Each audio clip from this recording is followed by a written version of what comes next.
to meet you, girl. And I'd like to get to know you better. Maybe tonight we can get together for a while, you and I just don't have time, but I'm not turning you down. I can't accept your invitation now, 'cause I work all day and sleep all night. I'm a weekend girl,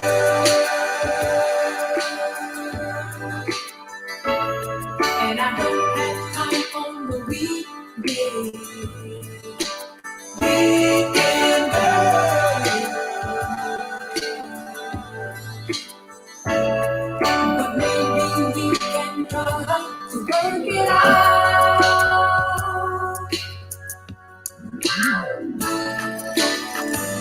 My offer stands, I think you're worth the wait. And there's only one way to find out. To spend some time is the only way, but it may require some sacrifice.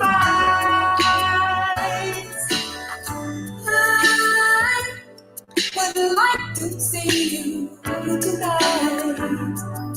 What's holding me back? My J.O.B.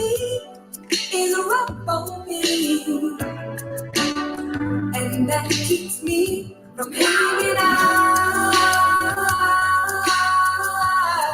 I'm a weekend girl,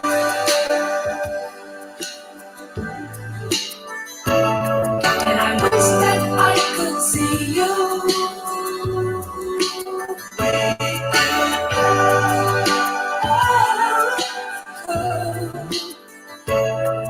But maybe we can try to work it out.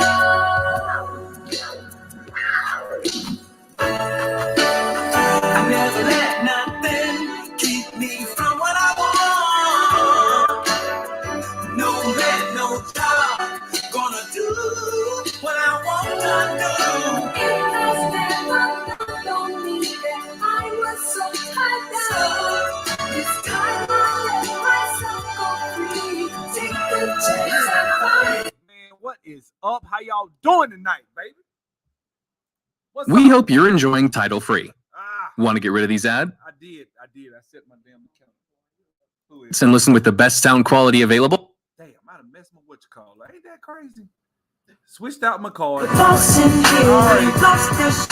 Watching her fine ass walk to my bedroom and thought to myself, that's the shape of things to come. She said, why in the club you don't make it precipitate? You know, make it rain when you can make it thunderstorm. I'm like, why? The world needs sun, the hood needs fun. So there's a war going on and half the battle is guns. How dare I throw it on the floor when people are poor? So I write like Edgar Allan to restore. Got a cord, umbilical attached to a place that can't afford no landscaping or window draping. This old lady told me if I ain't got nothing good, say Nathan. That's why I don't talk much. I swear it don't cost much to pay attention to me. I tell it like it is, then I tell it how it could be. The hood be requesting my services. Oh, don't get nervous, it's step your game up time. These ain't them same old rhymes designed to have you dancing in some club. Niggas ride to me, women be off in they tub, exfoliating with they pom-poms, yelling go 3,000. I'm in my whatever, bumping 100 miles and running.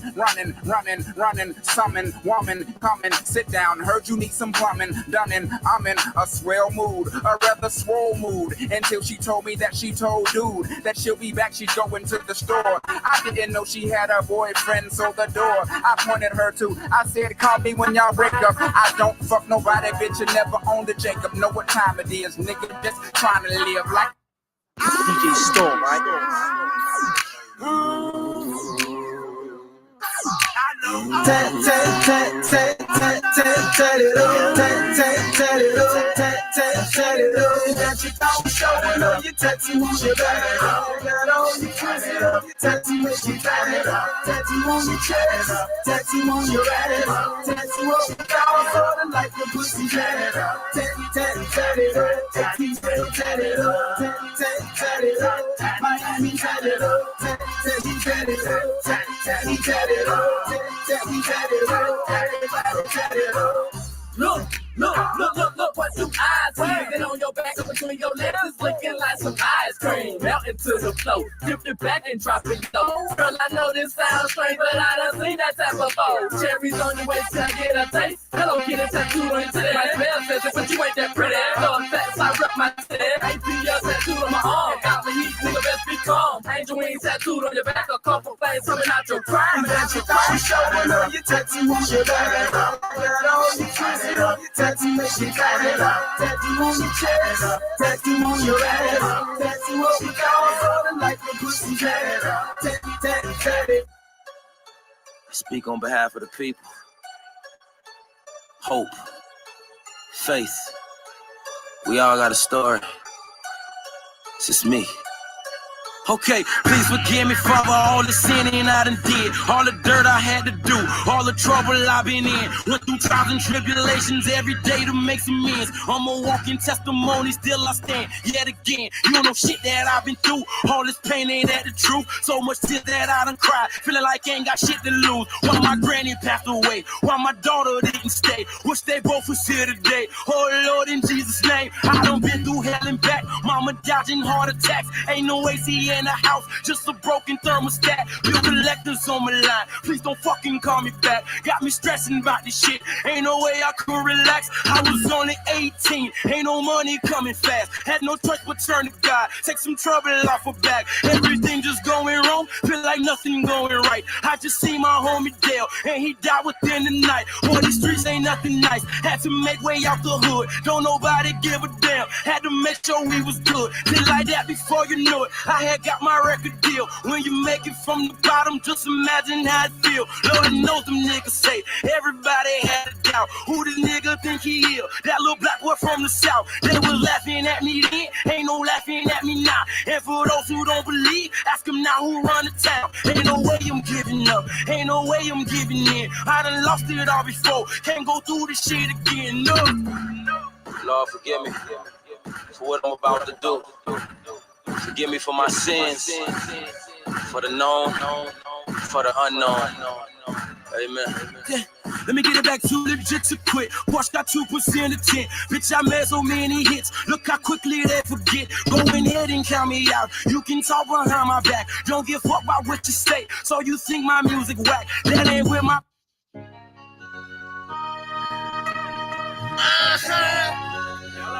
Yeah.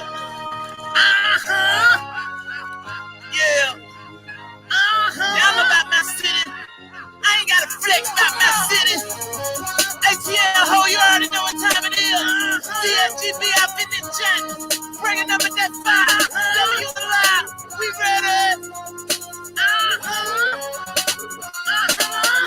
Come on, Venom. All I spent is Venom. A Cobra.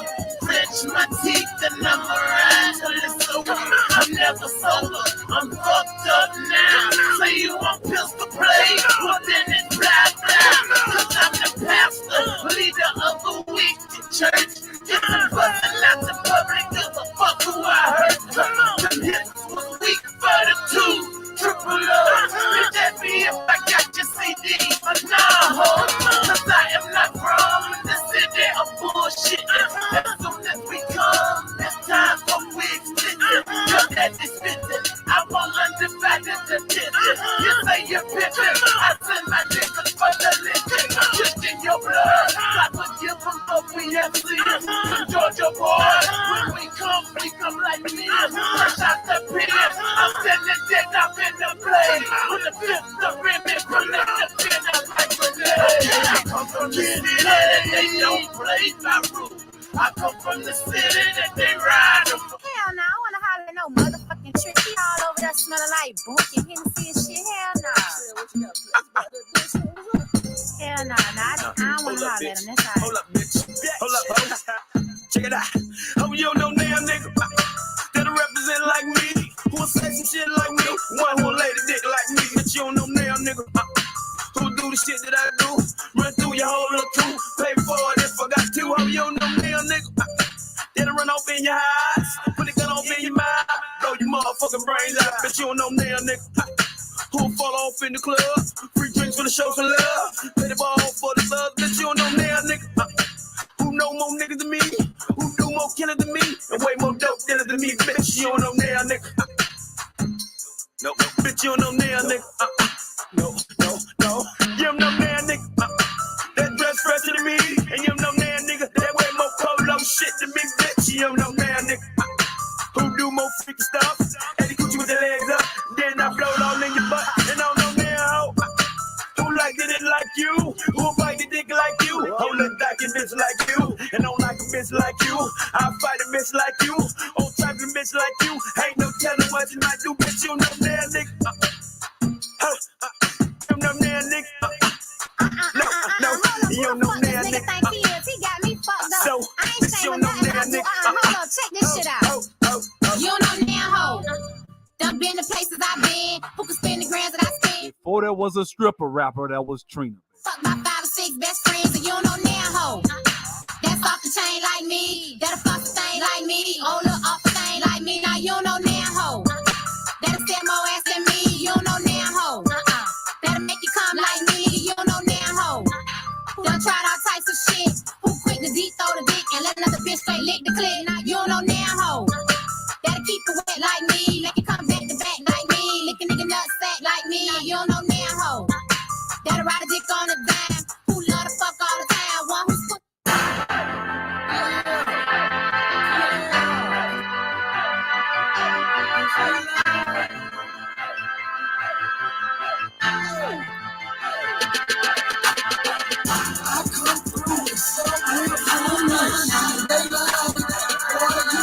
Up the sideline, trying to stay in bounds. What's up, man? What's up? How y'all doing? Y'all doing all right? Oh shit, man. I'm just saying, dog. It's been about a week. Shit, I ain't did nothing, man. I've been chilling. First of all, they got me shook at YouTube. They do. They got me shook. Like I'm looking at other websites that I'm gonna do like a little subscription to or some shit. And I'm scared to go to Patreon. I'm like, where can I just go upload some shit and just do like my own little subscription where motherfuckers can't really just, we need to get him on. He's breaking the guidelines. I don't want none of that shit. You know what I'm saying? So I need my own shit so I can go into the history of the small hats with the blow by blow. We can do highlights. We can, you know what I'm saying? We can really go into these small hats. That's really where a lot of this shit come from. But, Hey, what's up, man? What you talking about? Don't cry, man. What you sent me that crazy meme franchise? I don't know what you talking about, dog.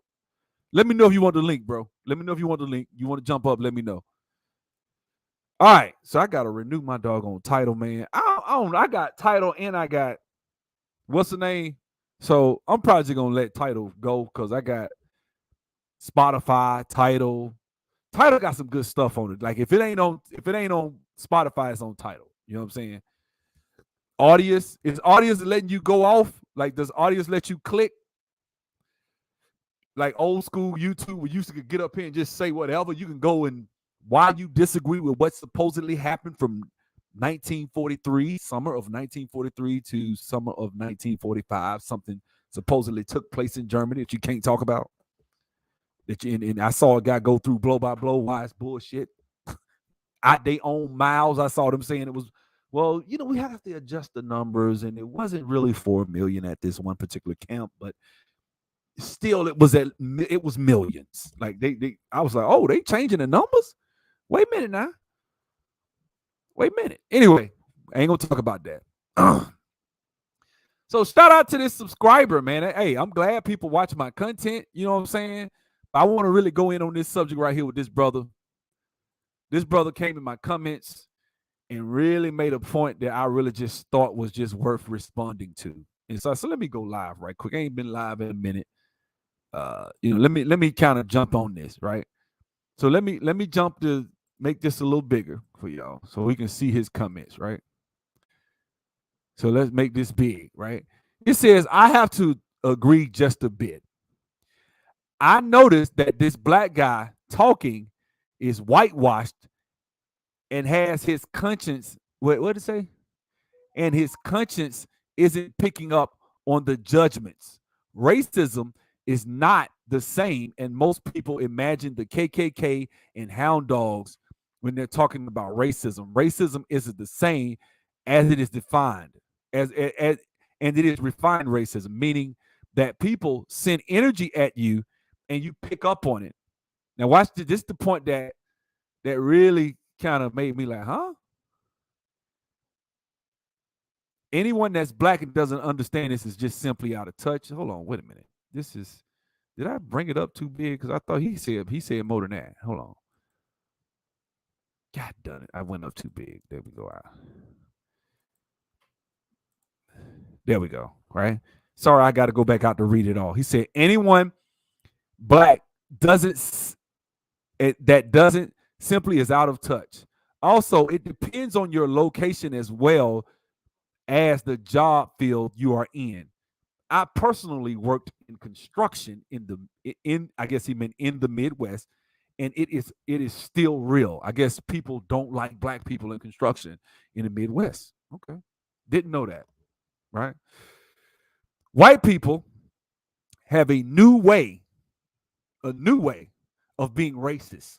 What did Kanye West say? Racism's still alive. They just be concealing it. Remember that shit? You know, Kanye, man. Y'all remember when Kanye first came out? He was crazy, right? Let's keep going. He says, white people have a new way of being racist, and it doesn't stop anyone from getting money. I'm going to read that again. He said, white people have a new way of being racist, and it doesn't stop anyone from getting money. However, getting money should not dictate rather racism is real because it is real. Now, first of all, this is, and I hate to go into this subject. I got to do this on my channel. I talk about this all the time. First of all, black people, let me explain something to you. When it comes to academics, right? And this is what I mean by listening and reading comprehension, right? If you hear someone say something, or you listen, remember when you was a kid, like y'all probably don't remember this. Back in the day, the teacher used to sit us in the back of the room, and we had this table and it had these four little jacks, audio jacks. You can plug these little baby blue headphones in, right? We used to sit there and we would listen to a story. You have to flip through the books and stuff while you listen to the story, and then you have to kind of circle after the story. You listen to the story, and then after that, you'd have to circle. Does Danny have 2 or 3 apples? Like that type of shit, right? And so you would sit there, and learn this. You know, back when we used to play Oregon Trail and all that shit. Youngsters don't know nothing about. They don't know nothing about Oregon Trail and the Apple IIc. They don't know nothing about that, right?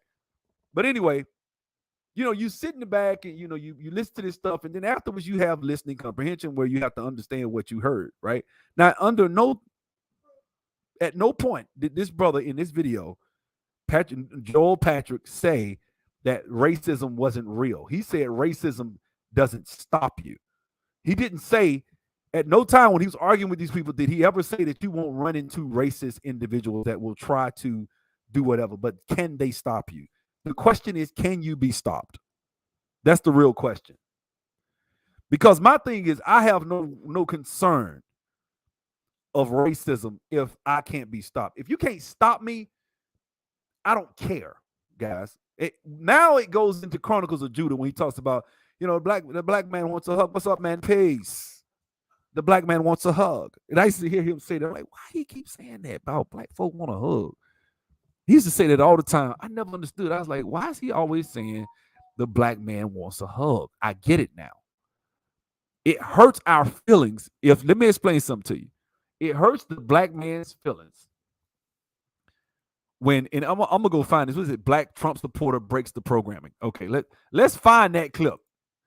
It hurts because this one girl came in there, and we're gonna do a blow by blow. I got to do this again, right? Because obviously, you know, sometimes people just, I don't know if they,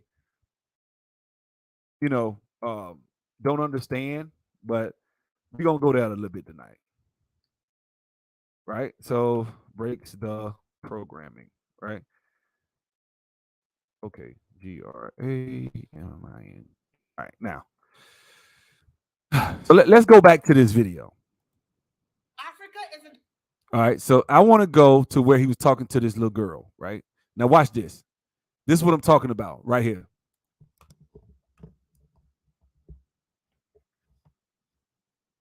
Call me and tell us that we are niggers and that we should not be there. And then they called us these people. And that affected you how? How did that affect your wallet? How did that? You know, it's Black History Month here at the University of Akron, and this is how everybody's treating a Black Trump supporter. Very inclusive, very diverse, very cool and progressive. So progressive. I have been stopped on the street with my mom running in my town for someone to call me and tell us that we are niggers and that we should not be there. And then they called us these people. Now, guys, let me explain the difference. A white person calling you a nigga today has lost its fangs. It just has. Like when usually in 1925, if somebody stopped your ass on the highway or running or anywhere, doing anything, and they said, nigger, what are you doing here? Your ass might have been swinging from a tree in about an hour. Okay? Show me the last time we as black people have had to worry on mass scale of being lynched. Show me. On mass scale. I'm not talking about the 12 or 13 murders of unarmed blacks by the cops per year or the 50 or whatever you want to say. I'm talking about on mass where you got to worry about as a black, every black person you know, there's a high chance of your ass getting fucked up. Right? Every black person you know, there's a high chance of them running your black ass up out of town because you are a successful fill in the blank. And there's a white guy who can't compete. He just got here from France or Germany or Poland or whatever. And he's not as skilled an artisan as you are. He doesn't like it. So he feels like they want to get mad at you. He's lathering up the crowd to try to get you fucked up so he can take over your business. Oh yeah, that took place a lot back in the day, right? That shit ain't real. This shit that this girl is saying does not matter. Let's keep going. And that affected you how? How did that affect your wallet? How did that affect your ability to get a job? How did that affect your ability to exist in this country as a free person? Because it makes you feel unwanted. She said it makes you feel unwanted. Kind of like what this brother just said in my comments. He said, white people have a new way of being racist. And it doesn't stop anyone from getting money. Let me explain something to y'all about sub, dog. Let me explain something. If you ain't stopping me from getting money, I gives no fucks about your racist ass. You can hate. I hate niggers. I hate niggers. Right? And like, okay, well, damn. Yeah, I get it. You know, hold on. Let me see if I could find. There was a old Def Comedy Jam clip, right? Dave Chappelle, right? I'm dating myself, right? Right? Dave Chappelle.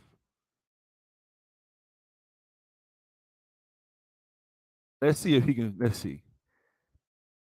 Here we go. Now I want y'all to watch this shit because this is what I really, when I watch this and I think of black people, I think of this being something that we chose to. This is gonna be the word that's gonna. Now look, am I saying that I'd be cool with a motherfucker coming in my face? Fuck you, nigga. No, I'm gonna be like, fuck you, bitch. It's gonna be some problems. I ain't saying that you're gonna just be able to walk up to me as a white person. Hey, nigger. Like, oh no. That's gonna be a problem. Okay. I'm not cool with that shit. But it doesn't hurt me. In the grand scheme of things, you saying, hey, nigger, is not stopping me from earning my money. It's not stopping me from getting a job. It's not stopping me from running Lifting the Veil and helping other black people get money. It's not stopping me from doing shit. It is just a feeling at the end of the day. Watch this shit. Watch this. Meeting back in the 1600s. Order! We need to figure out a name to call those black people we found over there in Africa. The floor is now open for suggestions. Bubba, why don't we call them wieners? Wieners. I don't know.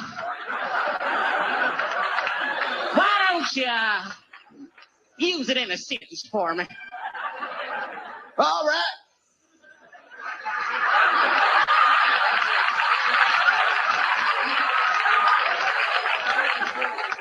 Get off my goddamn porch, you! Waiter! No, I'm sorry, I don't like it. Remember, gentlemen, they have those big penises. We don't want to flatter them. We're trying to offend them. Keep it derogatory. Ezekiel.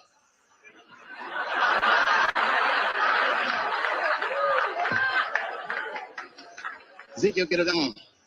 Why don't we call them no-gooders? No-gooders. No-gooders. Let me try. Get off my porch. You no-gooder. I'm sorry. Does it quite blow off my tongue correctly? No.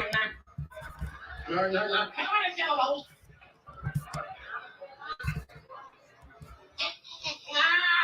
Ebenezer.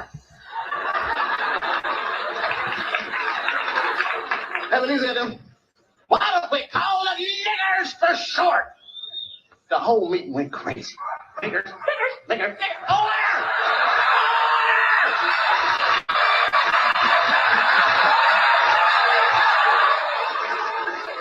Let me try out the sentence first.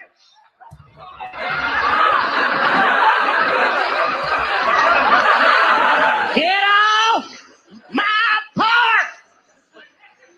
You nigger!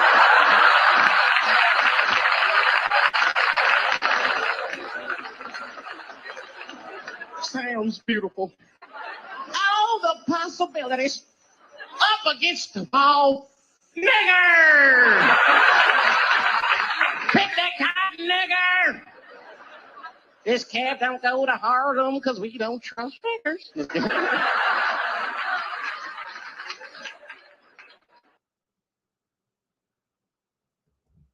You know, like I said, guys, I mean, I think black people and this obsession with racism shit is what's really fucking us over at the end of the day.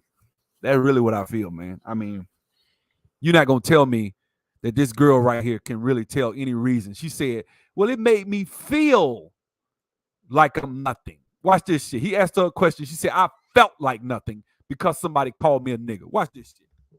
And that affected you how? How did that affect your wallet? How did that affect your ability to get a job? How did that affect your ability to exist in this country as a free person? Because it makes you feel unwanted. It makes you feel like no one wants. Soon as she said, because it makes you feel, shut the fuck up. That's me. How about y'all? Because it makes you feel, shut the fuck up. And if a black man says that, I lack respect for you. You telling me that you can get money, but the white man don't like you? Do you think the white man likes the Mexican? Do you think the white man likes the Hispanic, the Asian? You think the white man likes the Arab? Does the Arab like the white man? Does the Hispanic like the white man? Pay attention to how other races feel about each other, not just blacks. We always pay attention to our race and how people feel about us. But if you look at how they feel about each other, they hate each other too. Motherfuckers don't like each other. Now, they all have in common that they don't like black folks. I understand that shit. See, when you walk your ass outside, you already know you probably are disliked by a lot of these motherfuckers. You just got to realize that shit. I have in my mind, I'm probably disliked and hated by just about everybody that lives in America. Just about everybody I see, it dislikes black folks. And I'm cool with that shit, though. It really don't faze me like that. You know what I'm saying?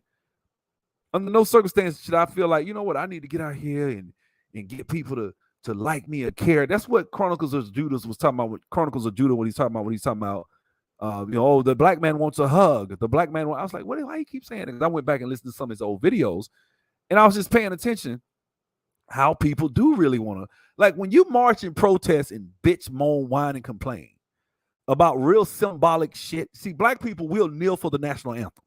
That's symbolism. Why? Because we want you, the owner, to acknowledge racism and okay, racism exists. All right, you got me. Now what? You know what I'm saying? Motherfucker, I'm not giving you my wealth. Now what? That's where the rubber meets the road. See, I never really understood Colin Kaepernick. I never really understood what's his face? All these people, the Black Lives Matter protests. I never understood that shit. And for me, really harping on racism really is an opportunity for us to fail to realize shit. Good example. I'll give you a good example. Black women, your ass is out of shape, right? Most of y'all. A lot of y'all are out of shape. Y'all are the most out of shape demographic in the country. You will go to the hospital and die and blame this shit on racism.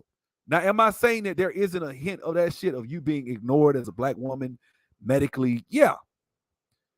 Well, white women white women are actually in better shape than y'all. Unfortunately, I'm not even attracted to them, but I'm just talking about in general. If we're talking about health-wise, statistically, which demographic is the most overweight demographic in the country? So it would stand to reason that when you go to the hospital, if your ass just run and exercise and eat fruit and shit, you probably have a chance of surviving COVID, for example. Because you got people out here that really think COVID was racist. They think that the response to COVID was racist. And now you nigga, you a coon. Let me explain something to you, man. If you're the most out of shape demographic, it would stand to reason that COVID would kill you the most. Just for food for thought, right? If you're the most out of shape motherfucker it is, then COVID, when it hit, is gonna kill your black ass. It has nothing to do with race. Well, COVID was targeting black people. I've heard people break that shit down like COVID was some fucking conspiracy against black folks. I'm like, no, a lot of white folks died too. That shit was killing anybody. Like you got people that had COVID like myself, and this shit was just like a little cold. I was kind of weak, but other than that, I laid down about 3-4 days. Next thing you know, I'm good. My little boy had that shit bouncing off the walls like he was normal, just a little runny nose.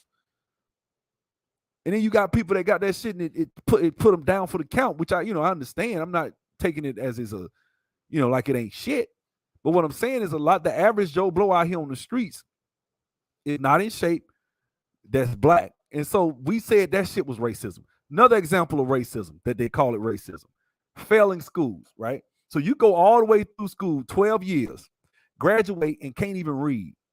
And then you blame that shit on racism, right?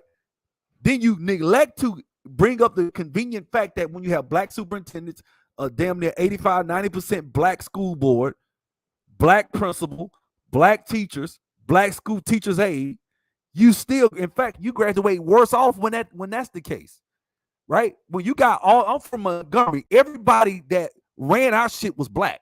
Everybody was black. I hate that this is gonna sound real fucked up what I'm about to say, but I gotta say this shit. My best 2 or 3 teachers in my life, when I'm talking about just in high school, were white teachers. I hate to say that shit. Maybe you got a couple of honorable mentions from a couple of the 11th grade English teachers. She was a beast. Her black lady. No, wait. That was a white lady. I'm talking about the 10th grade English teacher, Miss Bernardo. She was a beast. She was. We had Miss Bryant. She was the music teacher. She was nice. I remember her. But if we're talking about like my teachers at my black school, and I'm trying to think, Miss Holton was the best damn teacher I ever had in my life. I'm being straight. That lady, white lady. That lady, everybody loved her. I remember I was in my 20s and I was watching TV one weekend. I was home from college and she was married by then. But they showed her picture and it was her. And she won an award. And it was on local television. She was winning awards and shit for the news. And then she started, I was like, that's Miss Holton. And I'd be like, damn, I ain't surprised her ass is she's an award-winning teacher. She taught at Carver in the hood with all them black kids. And loved our ass, was showing up at kids' graduation when they graduated high school. What's up, man? Thanks for the super chat. So, like that scene on Do the Right Thing when everybody was calling out the other race. Exactly. Everybody hates everybody, man. You know what I'm saying? You lived in a utopia. A lot of it, bro, was hospital era. Yeah. A lot of it was hospital era, and that's the thing. Hospitals kill a lot of people. Ain't trying to be funny. You don't want your health being, if you think for 1 second that you're gonna go to the hospital and they just gonna save your life, that's not smart.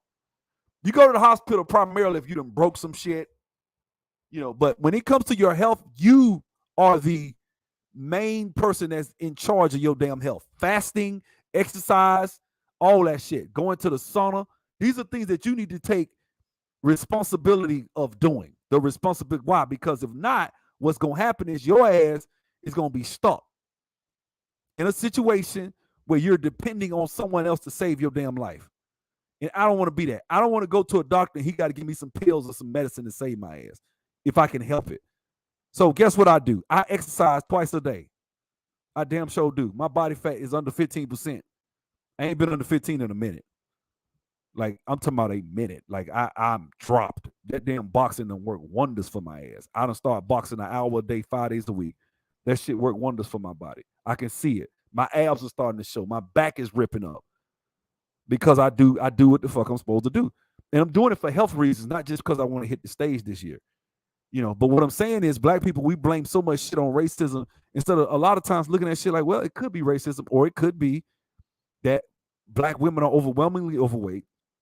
So it would stand the reason that black women would die probably a lot more than in childbirth. That would probably have a lot to do with it as well. Because if you're overweight, if your ass is if you're overweight and you getting pregnant and having kids, you're more likely to get gestational diabetes. You're more likely to get high blood pressure. You're more like, so now you got all these comorbidities. So you're probably in a situation where you would be more apt to have a death during pregnancy.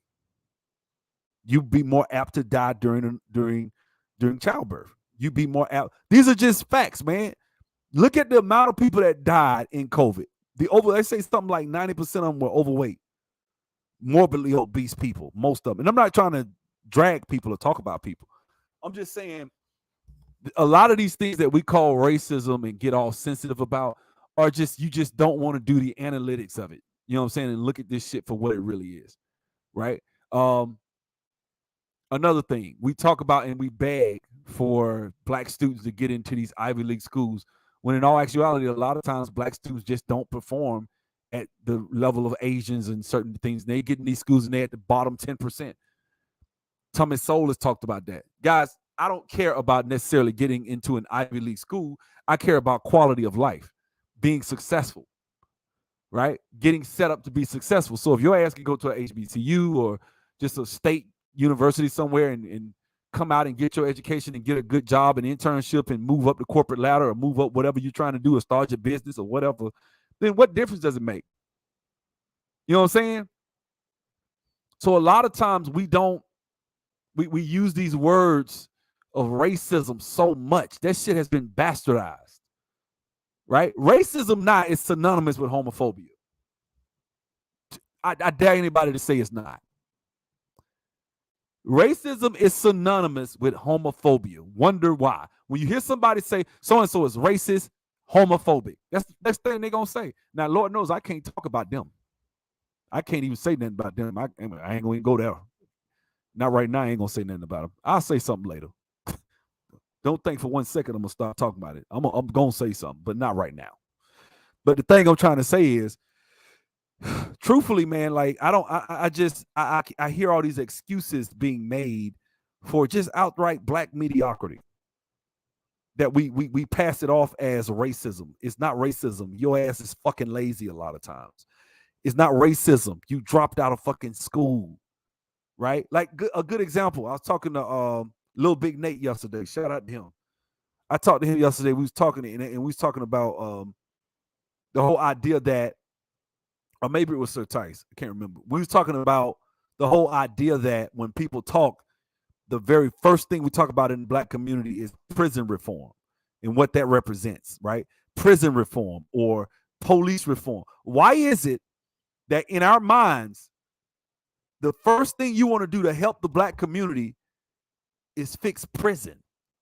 Because it's almost, if I'm being honest, you know what you're telling me? That it is synonymous with being black, and being a black man is being a fucking criminal.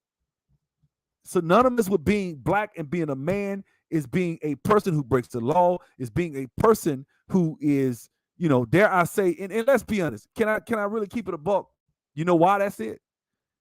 Because one of the things I've noticed about us as black men is it's a certain way we conduct ourselves and carry ourselves. I would think the same thing if I wasn't black. If I wasn't black, and I told my lady this, she got upset when I said this, but I said this. I said, if I wasn't black, I would probably struggle with being racist. And the reason I said that is because I see shit.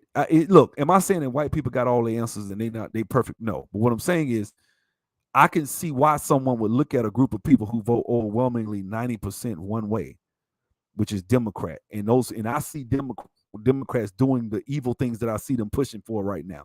Like when a Democrat opens their mouth now, some of the most evil shit you ever want to see coming out of a politician's mouth, right? The Democrat party's ran by their fringe groups now.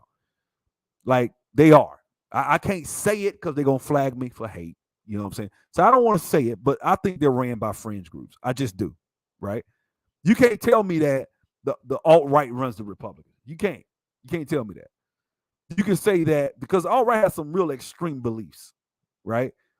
But when you talk about the extreme beliefs on the left, shit, the politicians are saying it. AOC is like the star of the Democrat Party right now. You see the shit she be saying out her mouth? Like she runs the Democrats right now. All this free shit they want to promise. That's Bernie Sanders. I'm a socialist. Out of somebody that's far left when you say some shit like that. That shit runs the Democrat Party. So if I were white, I would look at the black people that vote overwhelmingly for this, and I see all this shit going down, all these parades and all this stuff that went on in the month of June. Y'all know what happened in June, right? All this stuff that I'm not talking about the Supreme Court either. I'm talking about the other stuff, the month that they've made it into. It's not Black Music Month. You know what month it is. When I will look at that stuff, I'll be like, oh man, who gave us this? Who's pushing this? Who empowered these people? Who put these people in? Well, it will be Black Lives Matter, and that would be black people. Right? And I would say, okay, so they, and then you got to start looking at, once you go and look at the website and see what it stands for. And then when I say, hey, I don't like Black Lives Matter. Oh, you're racist. Like when I hear you say that shit, to me, that's when I would really be pissed, because I'm like, motherfucker, did you go to the website and read what they say? And I've seen people on YouTube go up to people with a microphone and tell them, white folks, they'll sit there. Did you know that they believe in the destruction of the family? They believe in this. They believe. I don't give a shit, man. Black Lives Matter, man. I'm like, damn. Didn't you hear what they said? Did you at least want to educate yourself? So you just want to go out here and, parrot a group of individuals that say they want to destroy the nuclear family? You know what I'm saying? I don't understand that. I just don't get that. And so I'm tired of this whole ideological belief system about racism being the cause of so much struggle for black folks. No, a lot of the cause of struggle of black people is black culture. Yes, I said it, culture. Let's look up the definition.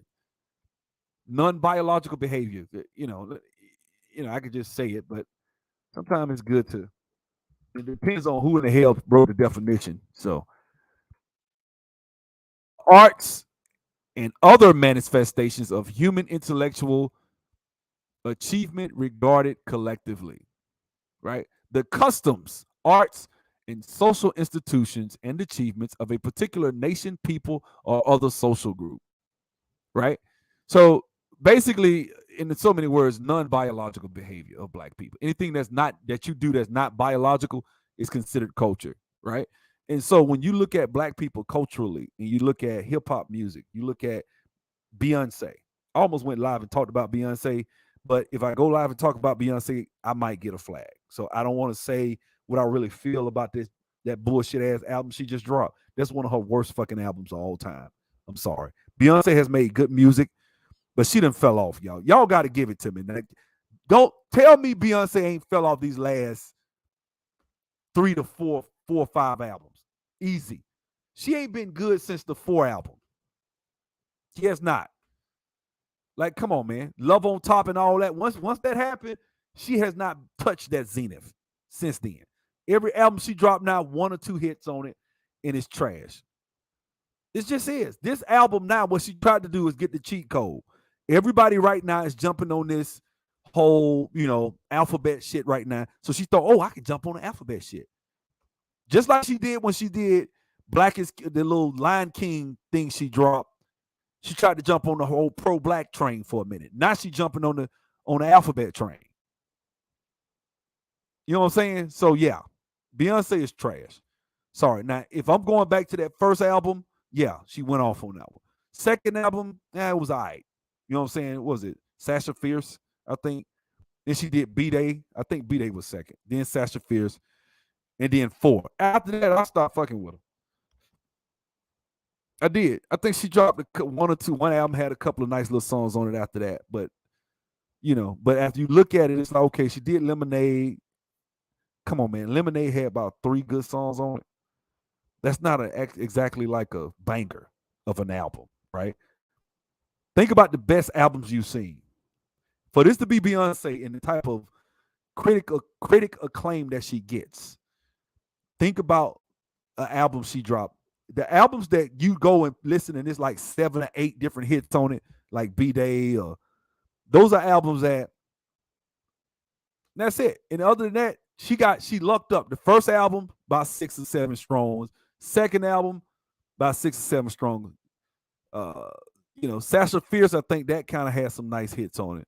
And then the 4th album had about 4, maybe 5. After that, I think she had Rocket or whatever the name of that song was. And that was it. And that's what it is, man. But if we look at that, man, that's why I ain't really want to talk about that, because if I go out and say what I really feel when I talk about the album, the wording, reading the lyrics to it, it'll piss me off, and I'll probably get messed over on my channel. So I'm gonna chill. Can't talk about Beyonce. We have to sit here and watch these people destroy families and culture and all that shit and not say shit about it. Can't. You gotta sit here and watch them program children and do all the evil shit they doing. You can't say nothing. Can't say a word. You gotta take it. Right? I'm gonna say this, man. Black people are gonna go the way of the dodo bird. It's over. I talk about it all the time on my channel. I talk about it being over for black folks, and black people just don't have no, I'm like, man, I just don't see us coming back and recovering from this shit. We just, I don't know. You know what I'm saying? Like, and I hate to be the asshole guy that says all the negative shit, you know what I'm saying, about black people, but every time I think about black folks, I hear this shit right here. I hear it. So what you gonna do when you get out of here, Cat? Oh, those I was just trying to live it one day at a time, How you talking, man? Live it one day at a time. It ain't nothing but a thing, though, bro. Yeah, I hear you, fool. Well, let me get up out of here. I'm gonna ride out there waiting for me. All right, Cat. Take it easy, baby. Stay up, fool. Peace. He greets his father with his hands. Rehabilitated life. Glad to be the man's child. The world is different since he's seen it last. Out of jail in 7. Yeah. Stop trying to fight the Reaper. Just relax and let it go. You could try, but you'll still try. You know what I'm saying? Like, it's over. The rigor mortis starts to set. Now you out of here. That's what I be thinking, man. Like, the rigor mortis about to set, man. This shit is done. And I'm an optimist. It is done. It is done. Small has come from your boy. What's his name? Irritated Genie. Straight up. I ain't gonna read that comment because they might flag me for that shit. I'm chilling. I'm very PG right now. Very PG. I'm chilling, right? But I'm gonna say this, man.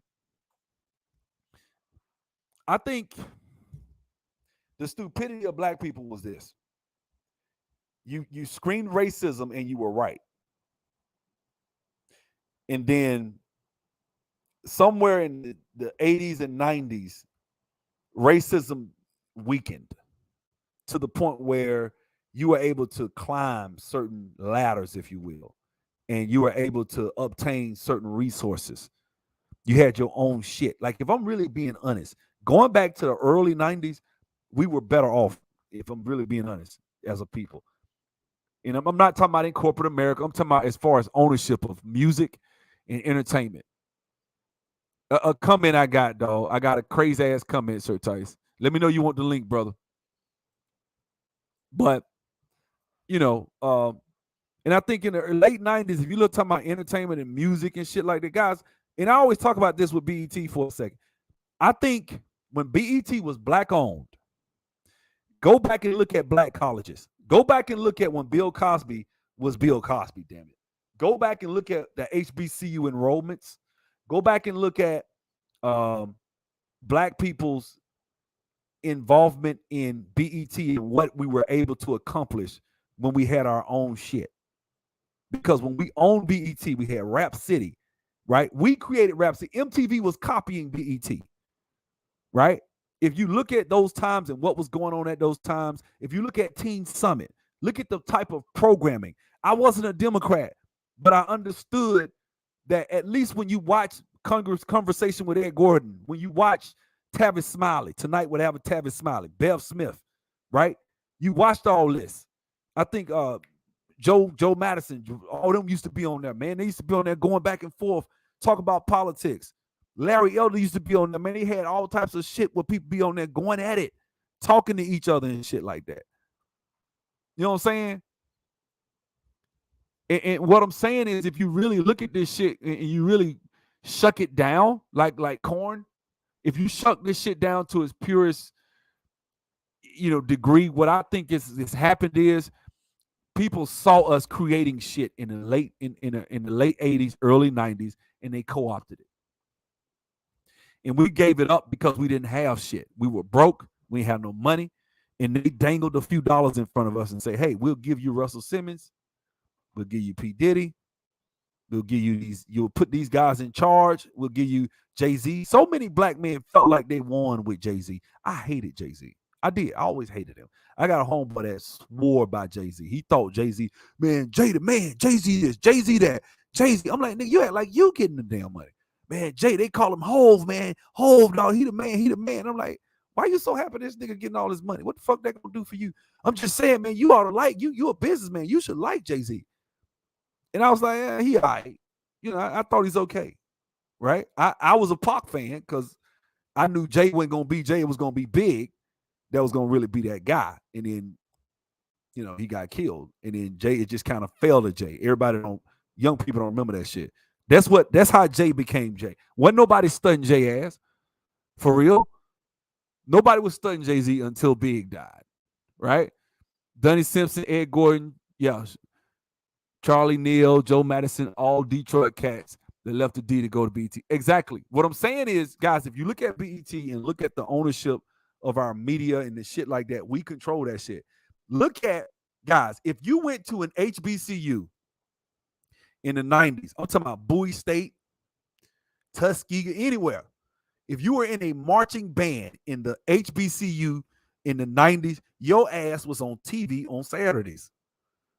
BET on Saturday afternoon after Teen Summit, your ass, I'm talking about football season, from like August on down to Christmas, they're going to show you at least 3 or 4 football games. Then they're going to show you the basketball games.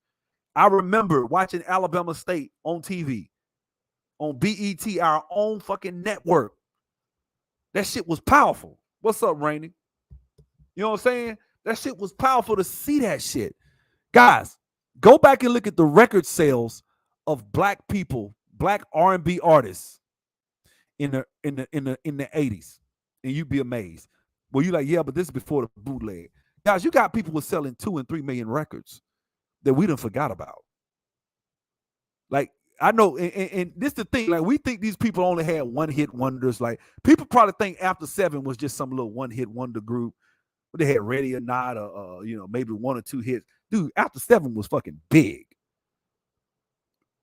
After 7 was huge. Whitney Houston crossed over, but then Whitney came back to the black community, and a lot of that I'm Your Baby Tonight, those albums there, that was black folks fucking with her, man. Then she did Bodyguard, but there was a period from when she first came out, Saving All My Love, and I Want to Dance with Somebody, and then she kind of felt dissed by the black community, and she did a couple of albums where she was trying to go more, soul. I'm Your Baby Tonight. She's trying to find herself, and then she fucked around and did that Bodyguard, and the rest is history. Right? But I'm just telling you, like, I think that was an era, if we really talking about the golden era of black music, black people, and they didn't have the money yet, but the shit would have came. That's the problem with us. A lot of times we don't like the long game.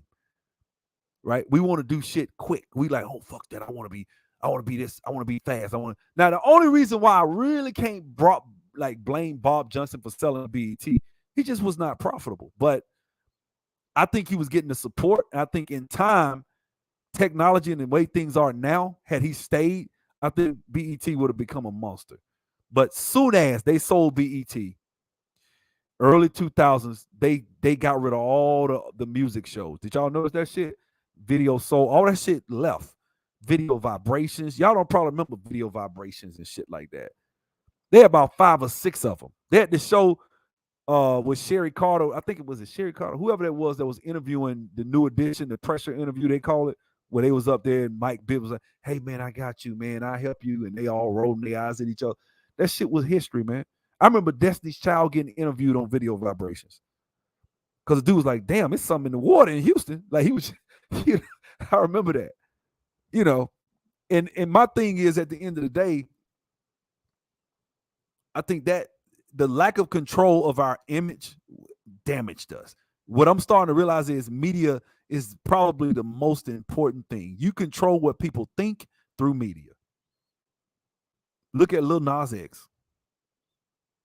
What you think this next generation gonna think like? They growing up, they got little kids listening to Lil Nas X out there at the parade, people out there butt boot ass naked, grown men out there running around in the parade. I saw that shit today. I'm like, damn, they got kids out here at this shit. What you think gonna happen when them kids turn 30, 40 years? You gonna have to be ready to slap the shit. He telling what they gonna do. Not that I'm condoning violence. Not that I'm condoning violence, saying somebody gonna want to do something. You should never touch anybody because of their sexual orientation, ever, under any circumstances, okay? Under no circumstances should you ever condone or support. I do not support violence, okay? I'm about to take this video down just for saying that shit. Even though I'm saying you shouldn't touch them. That's how powerful they are right now. So I can't say shit about it. You know what I'm saying? But I just, like I said, I do think that the history of us in our music and sports, guys, think what sports could have been had N1 been on BET. Like, we didn't really think about that shit. I think what N1 fucked up, they went to ESPN, they got the deal at ESPN, and they started going around the country. But N1 had that shit. They had the streets. Everybody fucked with N1, man. I was trying to play an N1. I was supposed to play an N1. You know what I'm saying? Everybody fucked with them. And what happened? It fizzled out. I think they sold it. Then they watered the shit down. N1 got watered down. Right? What's the other one? There's just a lot of things I think that we start shit grassroots and then we fucking sell it. And like I said, you can't always blame people. Because right now I got Lift in the Veil IT Academy. Let's say I fuck around, Lift in the Veil blows up, we hit a vein. We got 60 damn, we got, I don't know, 60,000 people at Lift in the Veil or some crazy shit like that. First of all, I ain't selling shit then. I'm laced. Why would I even care, right? But let's say somebody coming off me $2 billion or some shit. I got to think about it. A sub has to think about it. I ain't no fool. Hey, we'll give you $2 billion. Shit. Hold up now. That's what happened with BET. Right?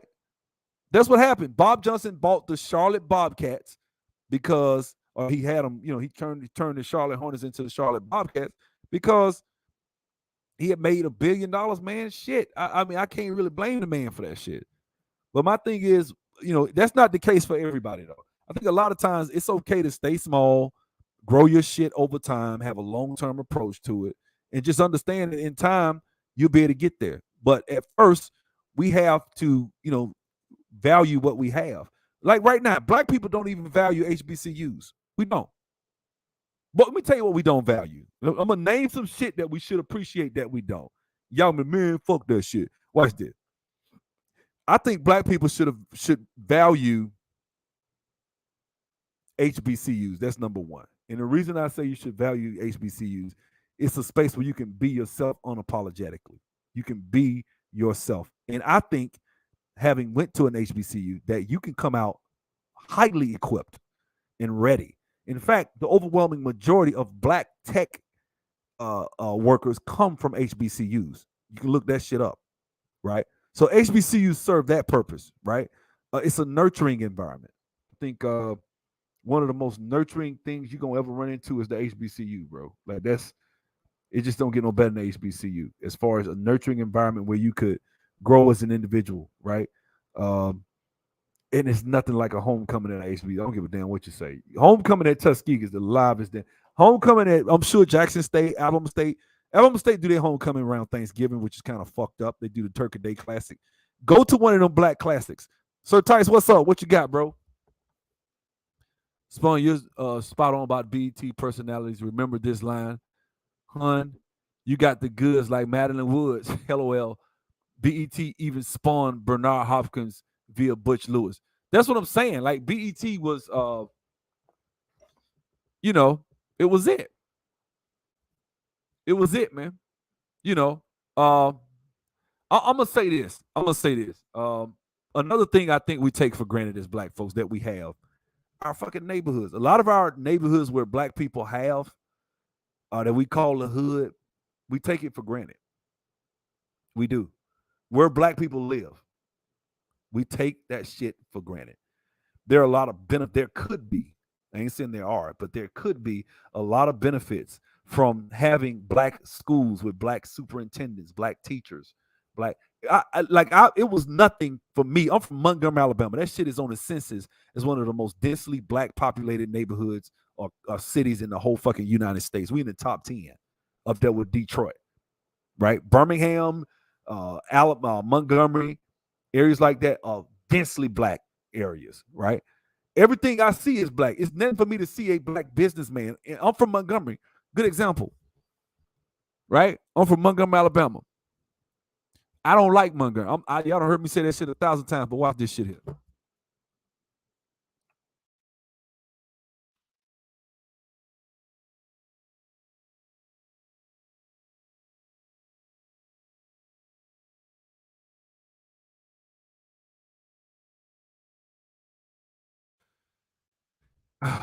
So, where is it? Right here. Look at this shit, man. Look at this. This is my hometown. Montgomery ranks as one of the best places for black-owned businesses. A lot of shit we take for granted. Shout out to this guy. He's dead now by the name of Greg Calhoun. Greg Calhoun was in the BE 100. He used to be at the Black Enterprise Conference. Every time I went to that, I took the guy for granted. I'm gonna be. I ain't gonna say he was an angel, but I'm gonna put it like this: when I went to the Black Enterprise Conference, everybody I know said Greg Calhoun's the man. He helped me get started. This guy right here, Steve Harvey's former best friend, Greg Calhoun, right from Montgomery, Alabama. We take our shit. We don't value what the fuck we got, and that's something that I think really hurts us as black folks. Right? Look at this shit here. Hi, Gregory. How are you? I'm fine, Tasha. How you doing today? I am doing well. Thank you so much for agreeing to be interviewed on the spot. I really do appreciate it. Just put the check in the mail. Okay, I'll try.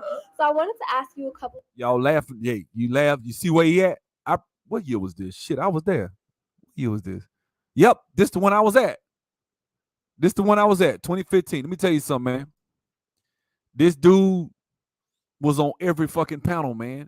That's when I got a new level of respect for him. He was on every panel. I'm talking to people that own hotels, and this black dude that played at Georgetown back in the 80s, I forget his name. We was talking. He was telling me, yeah, man, I got 2 hotels up in D.C. I got this, I got that. He said, man, and Greg was walking by. He said, man, this dude right here, man, that's the man. That's who put me on.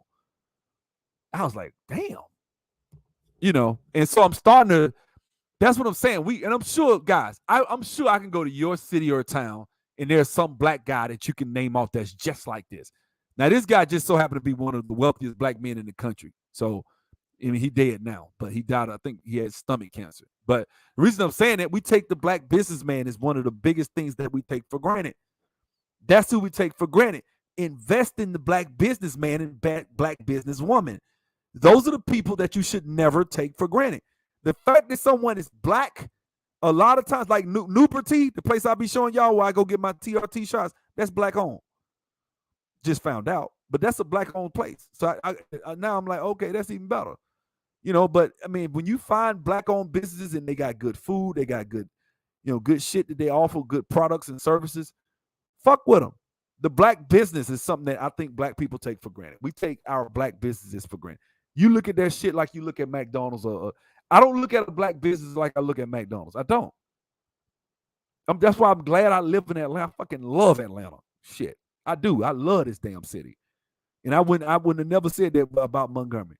I love Atlanta and I love Houston. Only been there one time. You know what I'm saying? About to go back. But you should know what you got, bro. Thanks for the super chat. Oh, yeah, I know about A.G. Gaston. I actually know his nephew. Kick that knowledge about him. Yeah, A.G. Gaston out of shoot, if it wasn't for A.G. Gaston, man, we wouldn't have never had the damn civil rights movement. He pretty much damn near single-handedly funded the whole civil rights movement. He was the guy that was helping Martin Luther King hop in them airplanes and do the stuff he was doing. A.G. Gaston. Right? I think he's from Anniston. Black dude. They got a book about him called Black Titans. In fact, let me see. Hold on. Let me look his name up. A.G. Gaston. You want to look him up, man.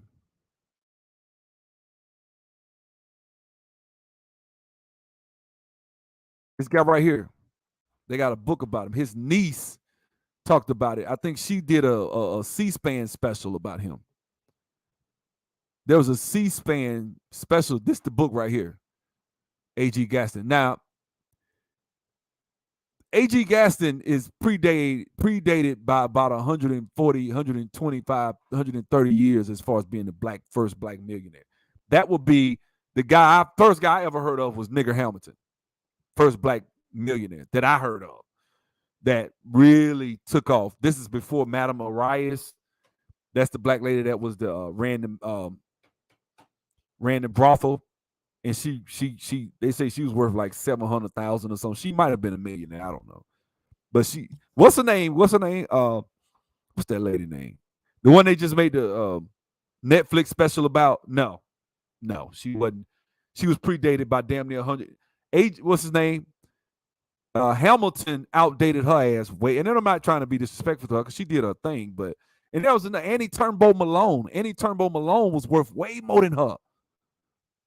Way more. And then Madam C.J. Walker's daughter squandered her fortune anyway. Like, Madam Malone, Annie Turnbull Malone. I think I don't forget if she out of Kansas.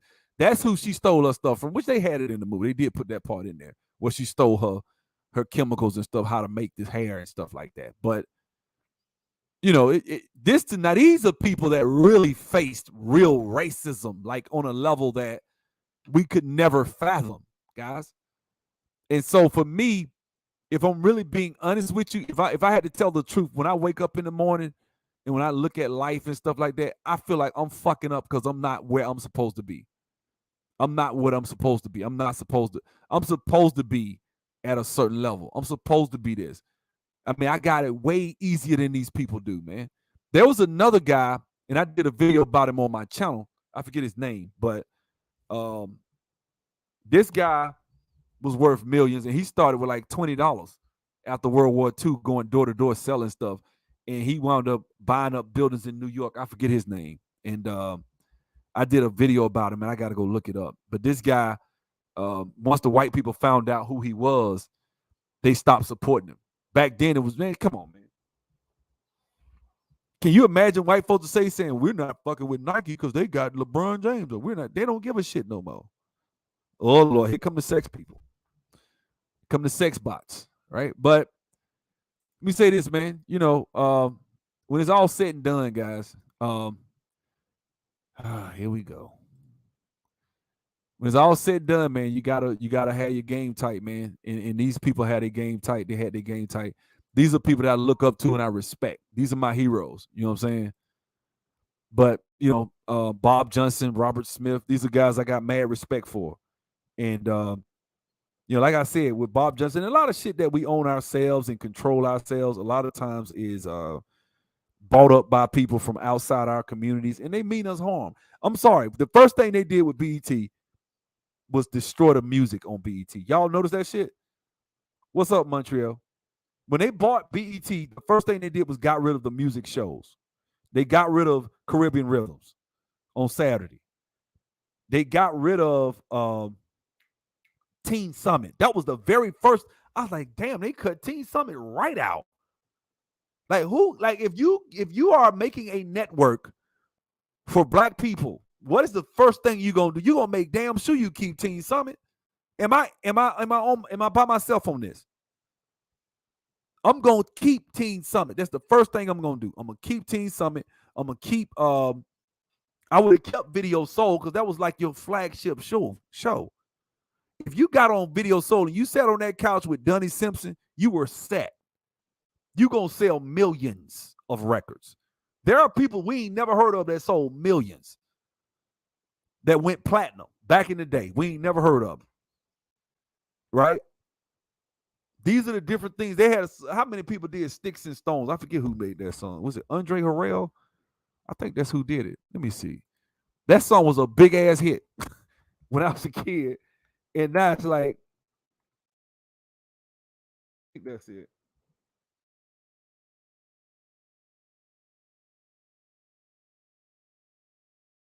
I think that's it. Grady Harrell. This was a big ass song. People probably don't remember this shit, man.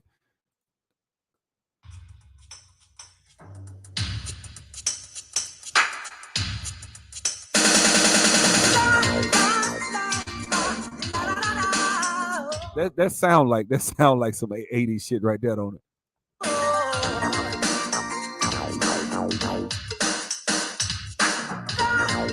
Wasn't trying to be no thug, he just dancing. You know, this shit was back in the day. Look at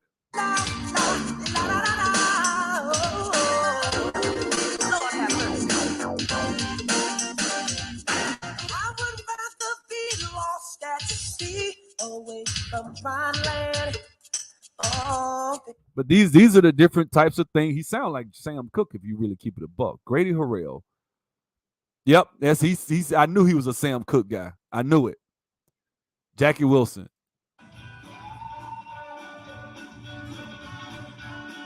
I knew it. I knew he was in the Sam because he sound like it. You know what I'm saying? But that's what I'm talking about. Like, this is the type of shit that they had on BET. This guy that shit probably was platinum. Now people like, what? What's the name of the song? Never heard it. That shit was on Radio Heavy. You know what I'm saying? There's another song I remember. But these are like songs that used to go, you know, all over the radio and get mad, you know, airplay and shit like that. And people not like, what? This song, I used to love this song when I was a kid. Like this. I'm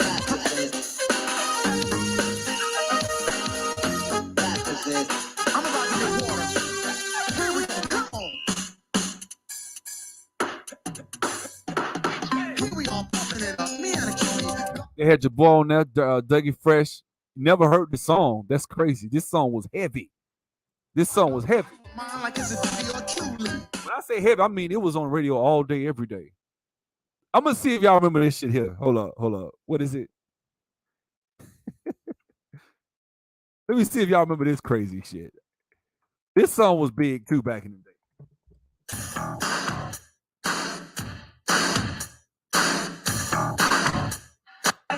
Nathan Applejack Lewis.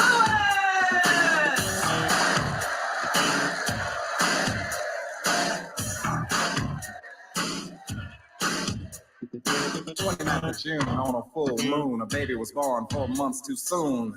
All for love, love for all. Who would know later in life he'd fall? This shit was a big ass song. You know who used to play this shit a lot? The dude Walt Baby Love used to come on like the countdown. Remember that shit? On Sunday, you know, your mom got you in the car, you get out of church, and then you cut the radio on, and that's what you hear. Walt Baby Love. The countdown. I forget the name of it. Right? Top 40 countdown, whatever he used to do.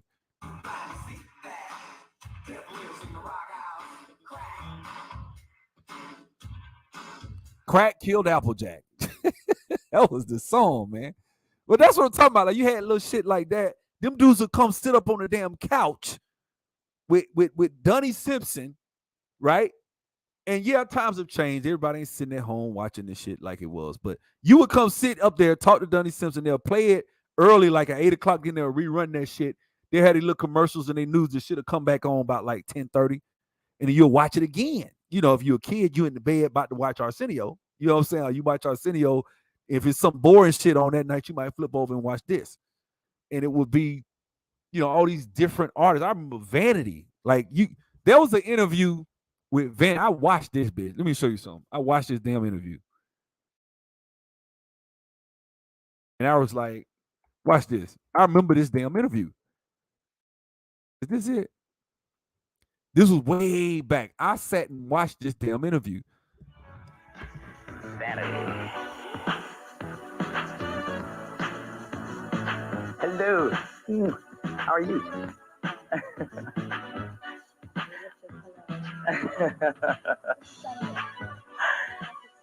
It is such a delight. Well, but first of all, we got to clip this up. Well, I think you better. No, I think you better do it. This is how you, when you first start a Black Beat, a lot of times you ain't got the money. Look at the studio. Y'all remember this was Video Soul Studio when it first started. Video BET used to go off. It wasn't even on all the time. I remember that shit. Well, album is all about, actually. I've never seen a gorilla coat before. I mean, is that something you go anywhere and buy? No, actually, this is 100 years old, and there's a really great story that goes along with this. I'd been looking for gorilla skins for 7 years, and this particular one is black African gorilla. Can't get more black than that. And I found them in one day. I found them at 2 different antique stores. I remember sitting there watching this, like, just captivated, like glued, like, oh my God, she is so beautiful. I just sit there like, Vanity was the baddest chick on the planet, dog. Like, before Janet did her thing, Vanity. I dare anybody. She was supposed to have been in Prince. Her Prince fell out, but she's supposed to have been in Purple Rain. I think she'd have been better. You know what I'm saying? That's just me. I think she'd been better. Apollonia did her thing, but she wasn't messing with it. She was not messing with your girl. In Vanity 6, I thought that was. Right now, here's one of my favorite ladies. I've been having a lot of wonderful ladies all week, and this is the way to take the week out with her. Yeah.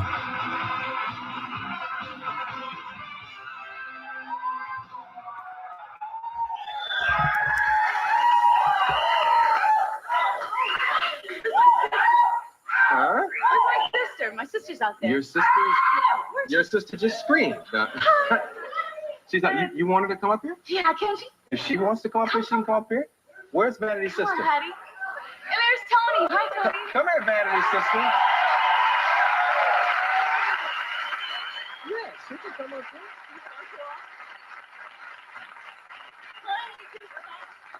Yes. Oh, God, we got to go through all this. So this is your sister. What's your sister's name? Patricia and Starlet Matthews. Mm-hmm. Oh, okay. Few extra names in there. She's equally as beautiful. Oh, thank you. As are you. This is going to be the hardest interview because I'll be like this.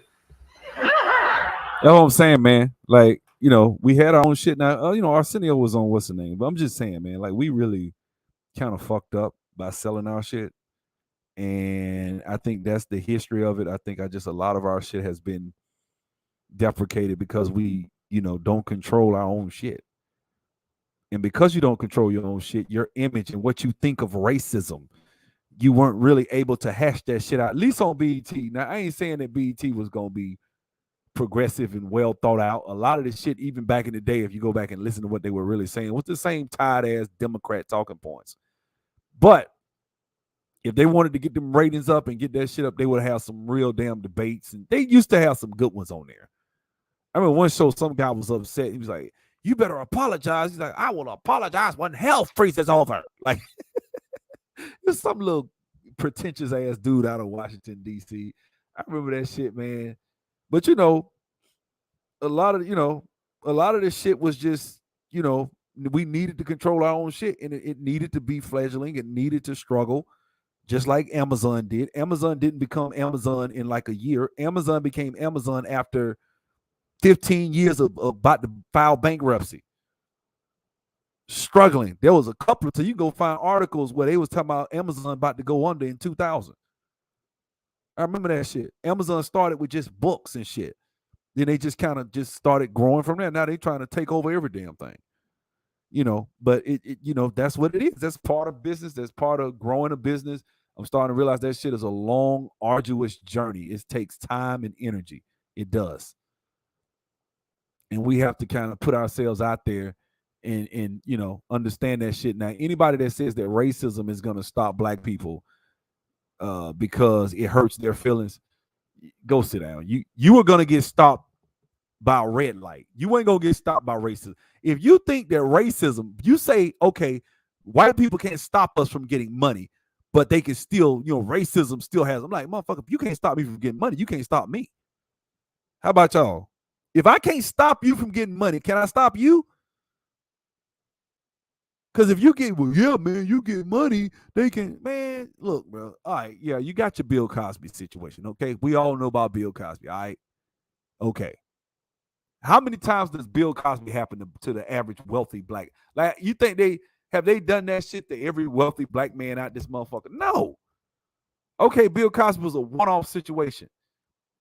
They always use that one guy that got hemmed up to scare your black ass, right? Well, man, you know, you could always look at what they did to Bill Cosby, man. Shit, man. Just because you get money, y'all niggas think you in the white man system, man. Shit, man, you get some money, you get this, you get the man. The white man ain't gonna let you, man. The white man is God, dude. You ain't know that? White man, God, man. He all powerful, all knowing, and all present everywhere at the same time. Omnipresent, omniscient, all knowing, omnipotent, all powerful. I mean, you can't stop the white man. I mean, damn, if you're gonna start a business, you think you're gonna be successful, the white man ain't gonna let you. He only gonna let you get as far as he wanna let you get. Right? Ain't that what they tell you? Because the white man is God. Now they won't say that, but that's really what he is to these niggas. He's God. He God. Because if you tell me I can get my hands on wealth, guys, let me, you know, and maybe I need to kind of go in on this subject a little bit. It's late, but I'm gonna go in a little bit. Let me say this, guys. Wealth is the key to success. Let me explain something to you. I was just looking at that. I was just talking about this with my students.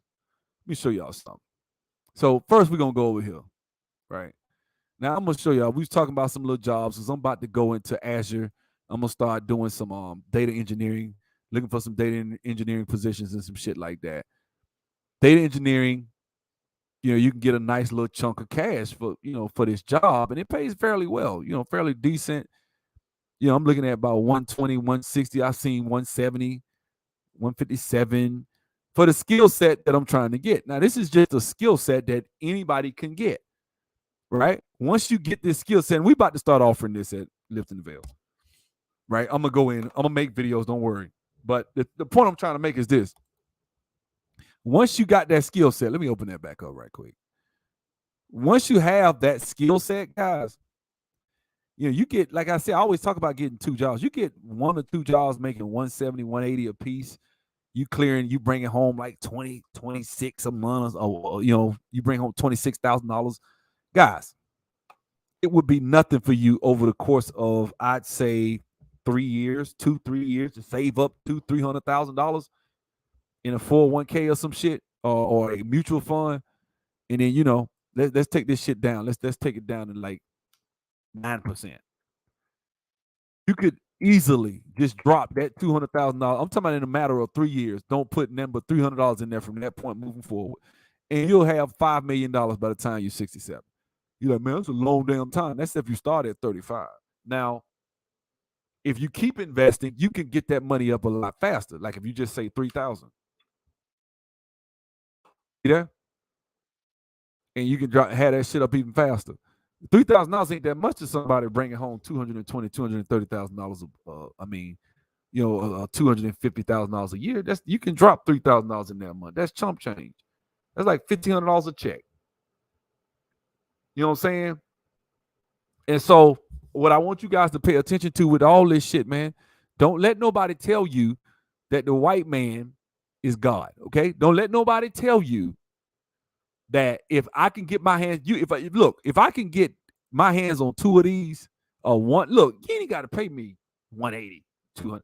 You look, if you're making $200,000, which ain't really that hard to do, I think you could do that. I really do believe that you could work 2 jobs remotely and make $200,000. I don't think that's a big deal. I don't. I remember, and I told my students this tonight. I was talking about how there was a time where I remember I owed $14,000 in like traffic violations and shit, right? And I remember thinking that shit was damn near insurmountable, but I was making $30,000 a year as a produce manager. And then I remember working, getting a job in IT, paying this shit, paying the $8,500 off first in Montgomery. And then I remember getting stopped in Georgia, but I had the money in the bank and I was able to pay the Georgia tickets off and I was able to get my damn driver's license back. That shit took me about 6 months, 7 months to really save and really just focus and get it paid up. And that's with me doing dumb shit with my money. That wasn't with me really just going hard. I probably could pay that shit off in like 3 months. But the point I'm trying to make is I really appreciate the fact that I realized that, God blessed me with the opportunity to be able to make that kind of money, be able to put myself in a situation to pay $14,000 worth of tickets. And God blessed me with the ability to teach it to others. And then now I'm starting to realize, like, damn, somebody making $200,000, that's not insurmountable. You can make $200,000 or more, and you could really righteously go and set aside. I mean, you ain't got no retirement, 5-6 years making $220,000. You could righteously, I'm talking about 220, 230. What you bring it home about 170? Divide that out. What 180? What's that, about $15,000 a month? You taking 25% of your money, your check, dropping it in a mutual fund or whatever, and there you go. That's not even struggling. That's still leaving you about, that's still leaving you like a sizable amount of money, $12,000, $13,000 a month to be able to go out and go shopping, go on trips, do whatever the fuck you want to do. You live in a comfortable lifestyle. And yet you're growing wealth at a fast, astronomical rate. Astronomical, right? Starting with $200,000 is really $3,000 a month. It's $36,000. So you talking about you do that for about 6-7 years, you can literally quit. Right here. You can say, fuck it, I ain't doing nothing else. And if I get rid of this $3,000, you'll still make it to $5 million if you just sit on your ass and don't do shit else. Say, fuck it, I put $200,000 in there, I'm good. I'm just gonna drop that $200 in there, that's my retirement, and that's it. You know what I'm saying? And so, what I want you guys to pay attention to is, I really believe that you can live the life you want to live. I really believe that shit, not live by it. And one of the most crippling things I hate to see people talk about is racism, because I think racism robs so many black people of their futures. Because this little girl right here, watch this shit. This little girl doesn't understand that shit ain't got nothing to do with her being fucked over. Watch this. Running in my town for someone to call me and tell us that we are niggas and that we should not be there. And then they called us these people. And that affected you how? How did that affect your wallet? How did that affect your ability to get a job? Sorry, how did that affect your ability to exist in this country as a free person? Because it makes you feel unwanted. It makes you feel like no one wants you. Wait. So it hurt your feelings, okay? But how did that affect? I'm sorry, wait. You say it hurt my feelings. You said it hurt your feelings. It makes you feel unwanted, so you don't go out for things. It shows you that you don't have the effort. So she's saying because she's hurt, it hurts your feelings, so you don't try. You know what that sounds like to me? Man, the system designed for me to fail, so I'm going to flunk out of school. The system designed for me to fail, so I'm a half-ass give an effort. I'm not going to really work hard. I'm not going to do shit. I'm just going to half-ass do whatever I got to do to be successful, because the system is designed for me to fail. Right? The system is designed for me to fail, so I'm going to fail. That's the typical nigga mentality. I'm going to fail because the system said I should fail. They designed prisons for me. So if you know, this is my mentality. If I know that when I go left, you anticipating it, I'm gonna go right. And when I know that I'm gonna go right, you trying to anticipate I'm going right, I'm gonna go left. That's called intelligence, right? If you know that the prison system is designed for you to fail, and you know that they try to build businesses off prisons and shit like that, I have a real novel idea. Why not be great? Why not be excellent at something? Why not have a skill or a trade and be great at that skill or trade and put you and your family in a position where that shit they don't even think, that shit don't even cross their fucking mind. That's the thing. The difference between, now this girl right here, her mom, I did a video, her mom probably making 6 figures as a hospital manager, right? I'm telling you right now, she has had a privileged upbringing. She has never really had to struggle for real.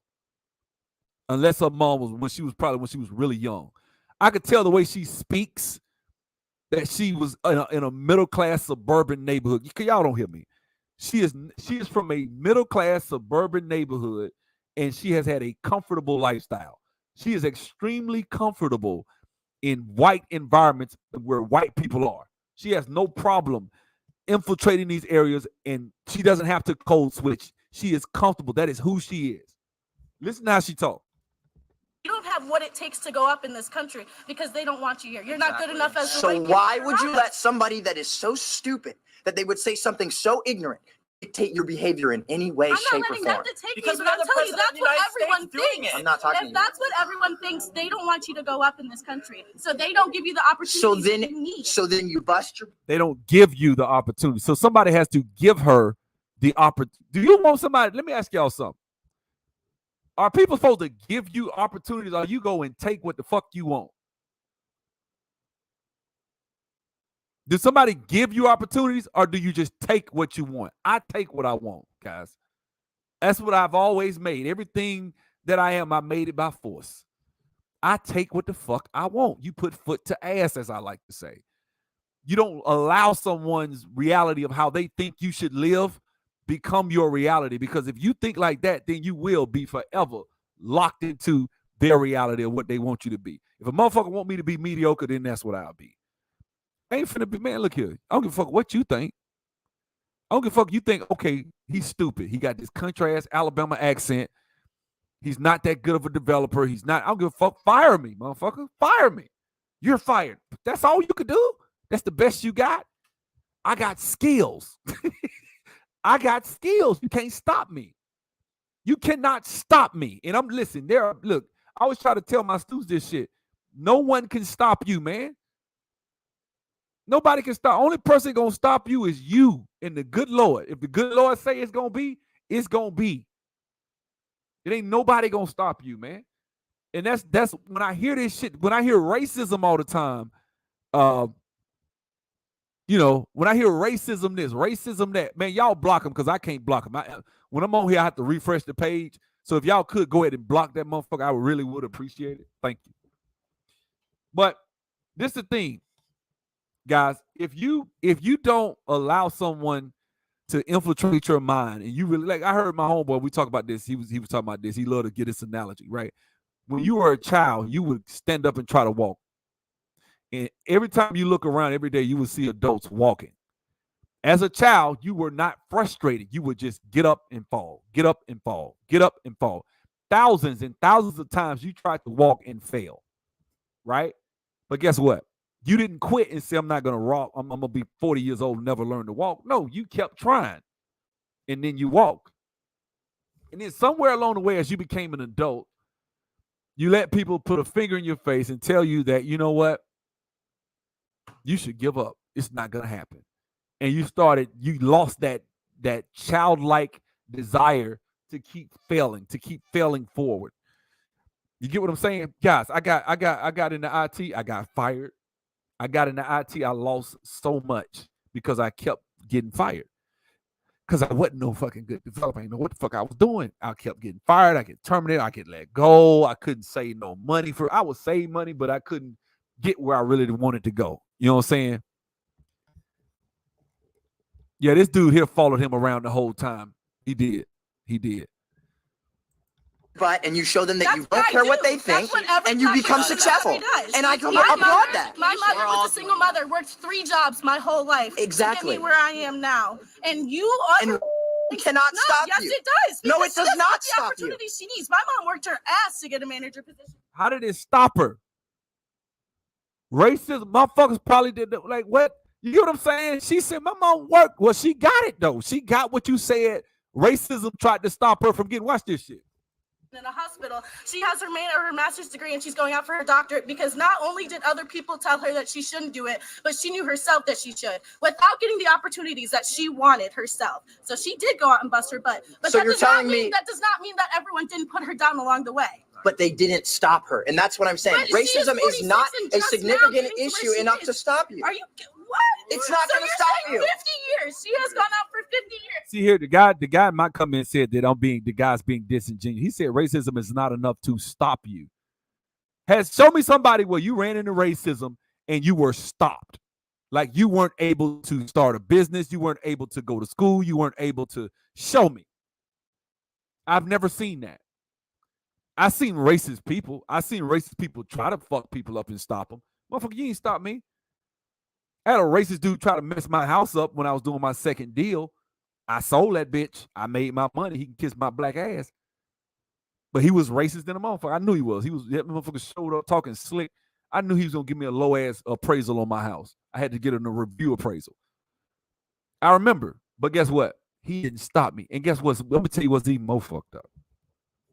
When he tried to give me that little low-ball appraisal, guess what I did? I took the initial appraisal that was at $150,000, and I took it to another white man, and he gave me $155,000 appraisal on that house. He met and exceeded the number that we had the contract for, and I sold the fucking property.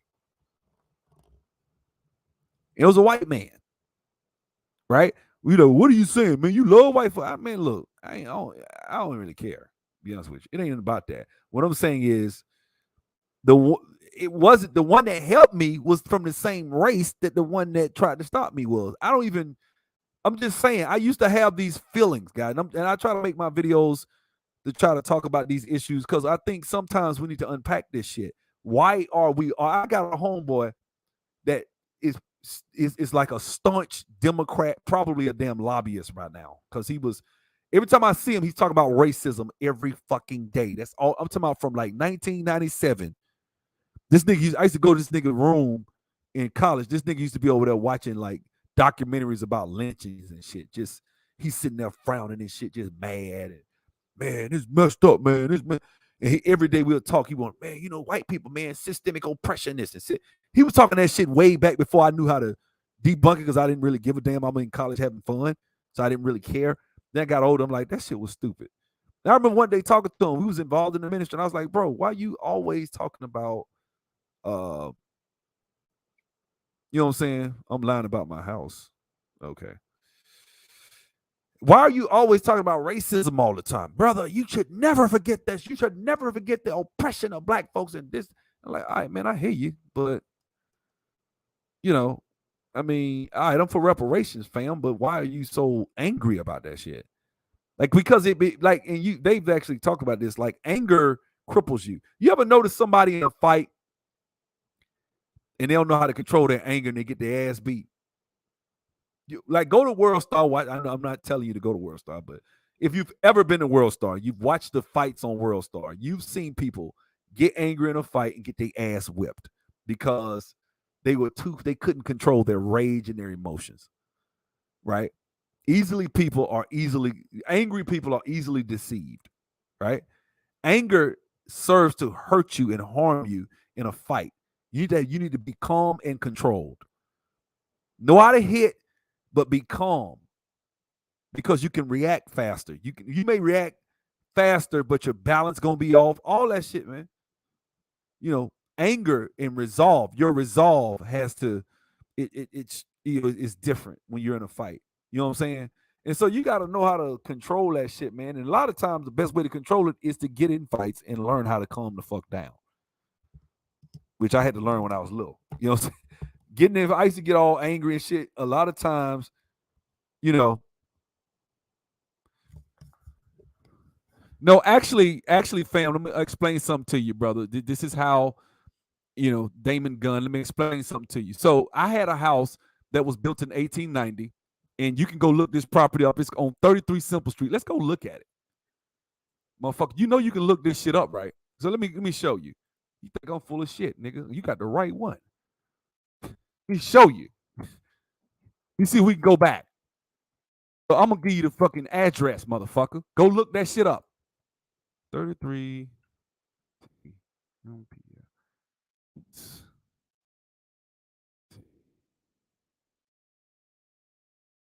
I'm lying. Fuck you, man. Fuck you.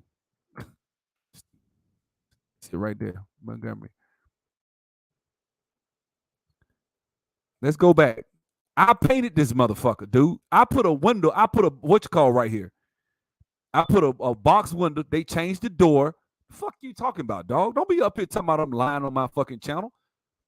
Go back. Let's see if we can find the tax records of this motherfucker. I love niggas like you. Come in here. What year that say? Huh? It was 1890. They really got, and they had a little thing that you put on the door. Let me see if I can find that shit. Do they even got that shit on? No, it's not here. This was not there. This was like a little terrace.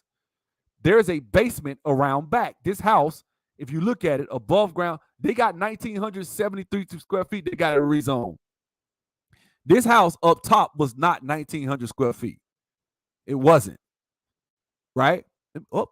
Here we go. Let me go back. 2019. 2006. Shit. I don't have it. It's not on here. It don't go back that far. But as you can see, look at the listing prices on this motherfucker. So 150, I mean, is that even far-fetched, bro? Is that far-fetched? You got the Howard address. Motherfucker, you want the link? Let me know. I got HUD-1 statements if you want them. What you think? You think I won't go in my email and look that shit? I show you the motherfucking HUD-1 statements, nigga, with my name on them. Fuck you talking about, bitch ass nigga. How much have you ever made $600,000 in 12 months? If you ain't shut the fuck up and get the fuck off my channel, I'm not even gonna block your dumb ass. See, this is what I'm talking about right here. Crab in the barrel, low IQ, small dick, little dick energy, weak motherfuckers like this bitch ass nigga here right here. I'm talking about your bitch ass. I got time today, cuz. You know what I'm saying? That don't mean I'm older or solar than dumb lying ass nigga. Bitch, I ain't lying about a motherfucking thing. I ain't lying. I told a story how I sold all them damn houses. My first house took me 2 years, right? That first house was, what was it? 3500 White Avenue, right? 33 Simple Street, right? What was the other one? I sold another one, South Perry Street, right down here. Let me go down here and show you. This one I started rolling right around this time. I sold this one, then I came to California investor bought it. But I came down here. Where they at? I'm out here in South Perry Street now. Howard Street, Frederick Ave, Fairview. Nigga, this is my neighborhood. What this nigga talking about? I'm from here. Don't argue with me about that shit, man. I like niggas, though. I like when niggas talk that shit. This the other one right here. This ain't it. That's not it. Damn. Where that? It's up here a little bit more. Probably.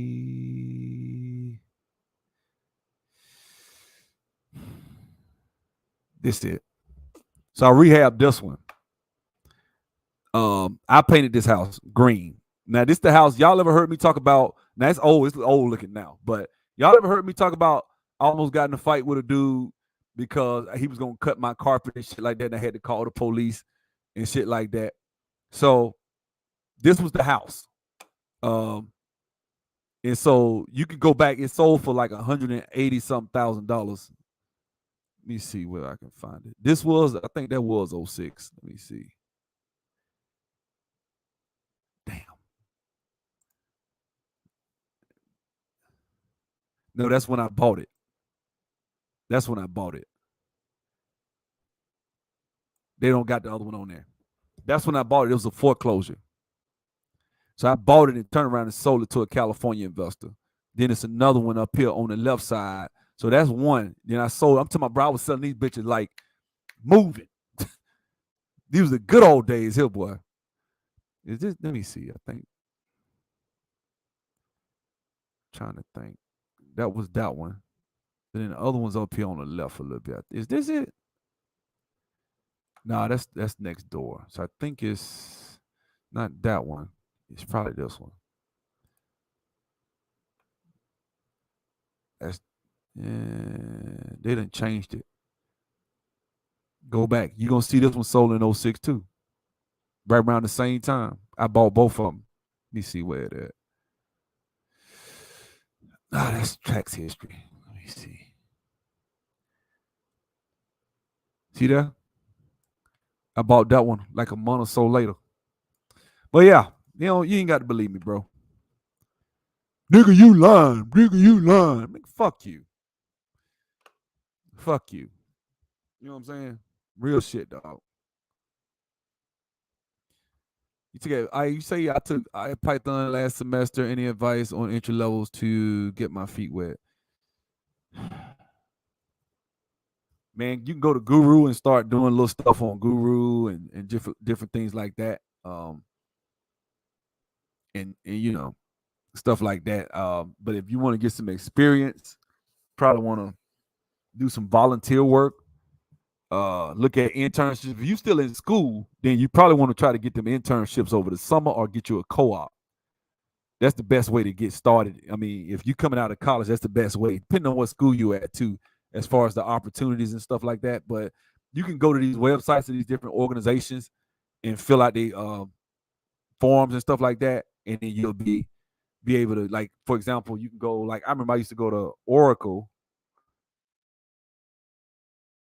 And Oracle used to have, and this was way back 20 some odd years ago, but they had internships right here. And used to come on here and you could fill out. Now, because this is probably like a high demand job that you probably would get or something, but you know, you can type the word intern, search. See there? See there? All these are internship jobs. So while you in school, and then they got like intern, but it's during the fall. That's what's called a co-op. You know what I'm saying? So what you want to do is take the co-ops and do those too. They don't pay. They might be co-op. They'll pay you over the summer. I mean, over the whole semester, stuff like that. Also, get jobs at your school. Get work study at your school for like the computer science lab. This is stuff I was. If I'm trying to think, if I was a college student, that's how I used to think. You know what I'm saying? But that's what I do. You know what I'm saying? But that's how that worked. So what we got? Where are the blacks that will get hood when racist people act out?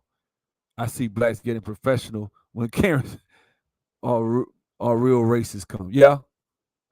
Y'all Negroes scared. Okay. Well, you don't want to bang on blacks like Naylor Fuller said. Yep. Agreed. So, you know, it is what it is, but you know, let me see something right quick, guys. I'm finna find them motherfucking HUD one statement. This nigga think I'm Milli Vanilli out this motherfucker. Let me go see if I can. Let me find these motherfucking HUD one statement. This nigga think I'm a rookie. Shit. Let me see. I sent that shit to what's her name some years ago. It's still in my email. Let me see. I can show you cash to sell all that shit. Let me see. Let me see what we got. Okay, that was that. And she's okay. So when I got that line of credit, I had to show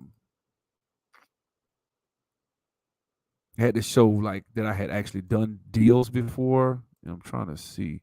I know I did that damn paperwork.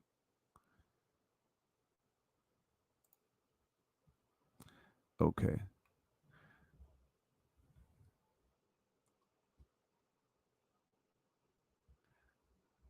Okay, so let me zone in a little bit.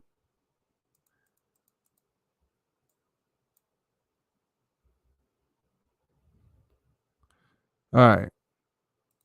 And this don't matter. I mean, let me see. Ain't got no straight information on here I got to worry about. No, I don't. So this is one of my HUD ones right here. This is that other house I sold across the street. 3226 South Perry Street. Right here. This says cash to seller, $40,000. And what was that address over here I just showed y'all? Let's click back over here. I love to come with the receipts. Got to. I mean, when people challenge you sometimes, what does this say? 3226 South Perry Street. Well, I'll be damned. What is this called? Receipts, right? Right? Ain't that's what they call it? Yeah. Stop that shit, man. What hold on. What's the date? What the date at on this shit? Let me give y'all the screen again. Show y'all. Y'all think I'm playing around this motherfucker.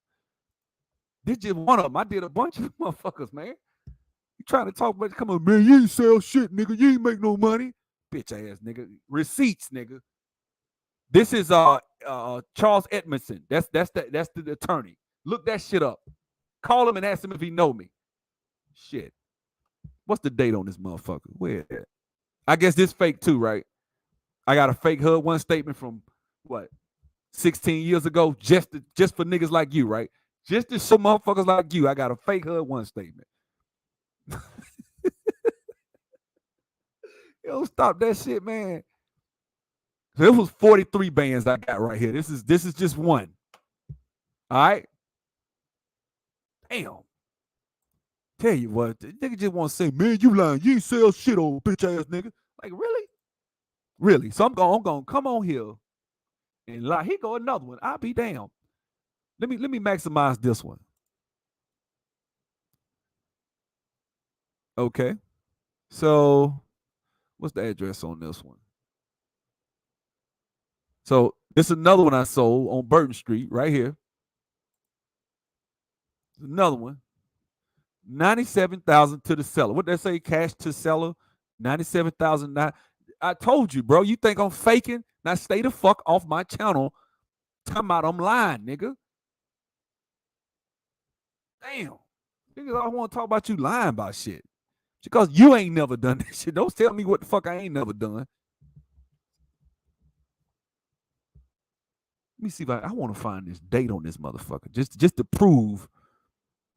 I want to find the date. Just you making me lie. I want to find the date just so I can show you. Let me see if I can find the date. Let's see. Where's the date on this damn thing? I don't even see it.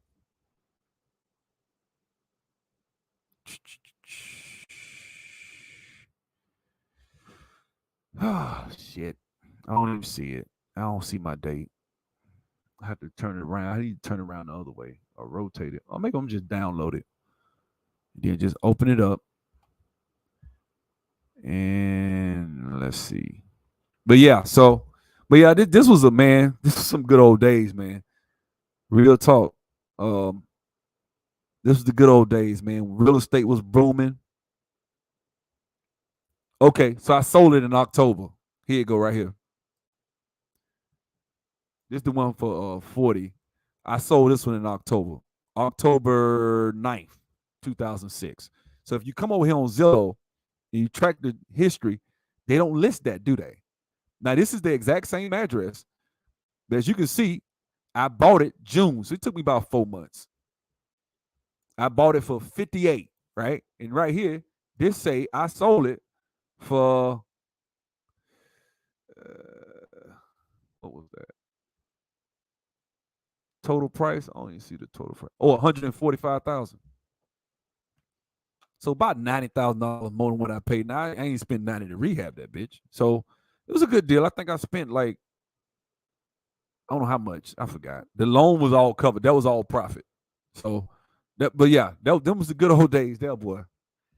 I don't know. I'm kind of nervous about getting back into the rehab game again, but because it's just so, saturated and competitive at this point, especially with me living in Atlanta. But this is just yet another example of how I don't think white supremacy. This is why when I talk that shit about white supremacy, I ain't no damn Milli Vanilli. And for y'all youngins, Milli Vanilli was a group that used to try to sing. They won a bunch of awards and stuff like that. Come to find out they was lip syncing. They were fake. Right? So when you come to sub channel, I'm telling your ass the truth.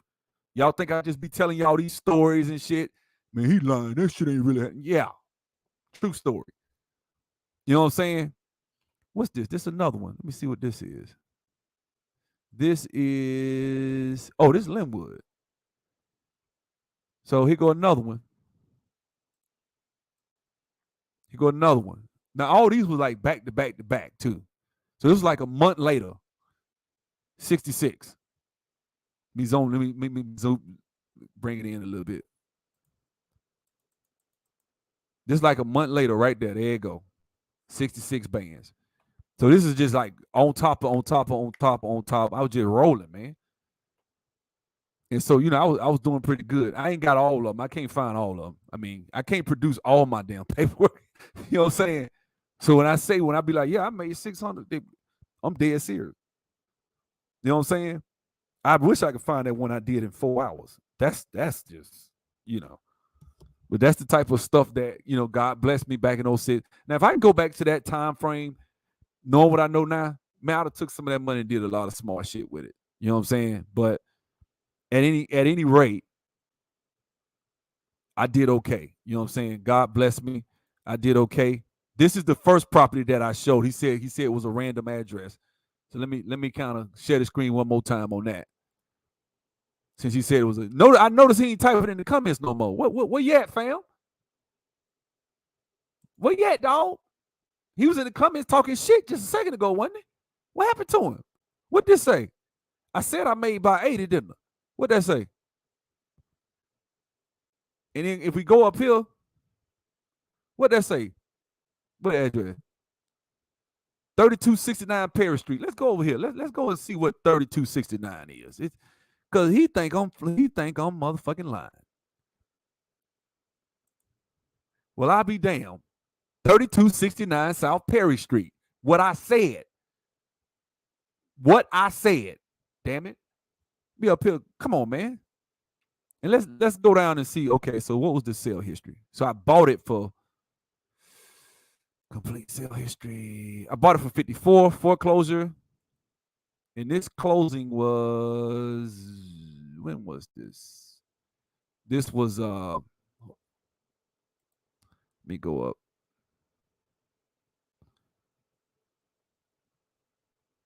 So I bought it in, when was that? Okay, so it took me four months on this one too. I bought this one in April and sold it at the beginning of September. So about 5 months, roughly. You know what I'm saying? But man, 06 was a beaut, boy. 06 was it, boy. That was it, man. Jesus had just came out. I was rolling, man. It was some good old times, bro. Real talk. Dude made me dig up some shit then, bro. You know what I'm saying? Funny how he done disappeared. Where you at, Damon? You know what I'm saying? Where you at, dog? Where you at, Damon Gunn? With the white boy comments. Where you at, dog? I made that up, but that was fake too, wasn't it? Anyway, man, God bless y'all, man. Y'all have a good night, man. I'll see y'all.